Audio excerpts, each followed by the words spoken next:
gudoomiye xisbiga mucaaridka Ucud injineer Faysal Cali Waraabe ayaa waxa uu ka hadlay xukuumadda Soomaaliland ee madaxweyne Muuse Biixi Cabdi uu hogaamiyana u soo jeediyay gebi ahaanba joojisa safarada diyaaradaha ee ka imanaya wadamada la jaarka Soomaaliland sida Itoobiya isla markaana ka soo degaya garoonka diyaaradaha Cigaal International Airport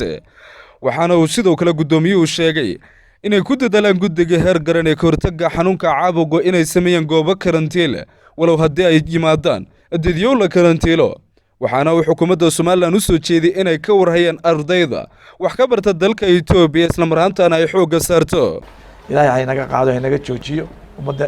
bini aadamkana ilaahay ka badbaadiyo iskama badbaadin karno waa ilaahay baa inuu tusiyaa wadiisi oo adduun khasaf baa ku batay waxaan doonaynaa inaan talaabada soo qaadeen maanta dhaweyta ku dhawaaqeen guddideena caafimaadka karantiimada ahayd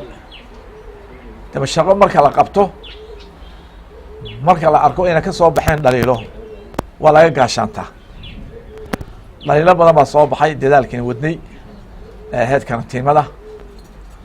waa mid markii horeysa waxa soo baxday inaynu horta meel dadka lagu karantiimayba aanaynu samaynin waxaa soo baxdo kale dadka la soo qaadayo ee la karantiimeynaya basas bay soo raacayaan kuraasay taabanayaan albaabkay taabanayaan baski haddana uu iyaga dhibo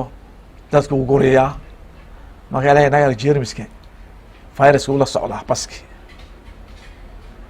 waxaa kala soo baxday in haddana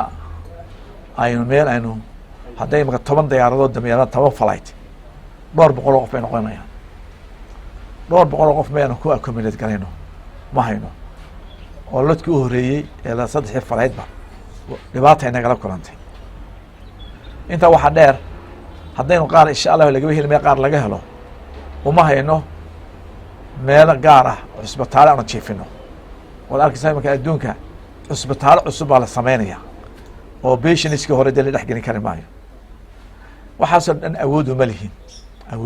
uma lihin maanta in isbitaal gaar ah sameyno inaynu marka dadku 500 gaaraan aynu meel ku karantiimina ma helino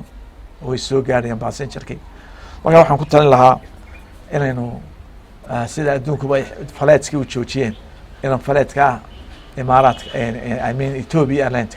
and totally hakino muddo ilaa 2 week ayaan ku talin lahaa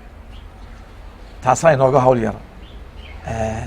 juhdiga badan ee keen u baahannahay inuu gelino rakaabka yimaada rakaabka waxa imanaya Soomaaliya transport waa imanaya oo deegaan mar haddana airport-ka nagu dhaafeen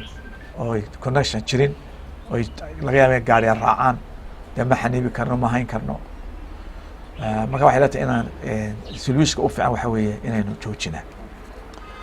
waxay noo raacay inta Ethiopia jaamacadii way xidhay arday badan oo reer Soomaaliland baa meesha ka dhigan jirtay amar baa la siiyay idama hayn karnee wixii ajnabi oo dhulkiina ku noqda ardayda qudhooda ilaa kunbay gaarsay kun iyo dheeraad ee noqonaysaa 2 arrimood bay nooga baahan yihiin mid waa mid sidii horta loo facilitate ganaha inay dalka ku soo noqdaan si loo abaabul lahaa oo safaaraddu waxa weeye inay organize garayso wasaaradda khaarijiga ay kala shaqeyso sidii loo keeni lahaa talabaadna waxa weeye sidii iyagana meel loo geyn lahaa oo loo baari lahaa inuu diyaar garoono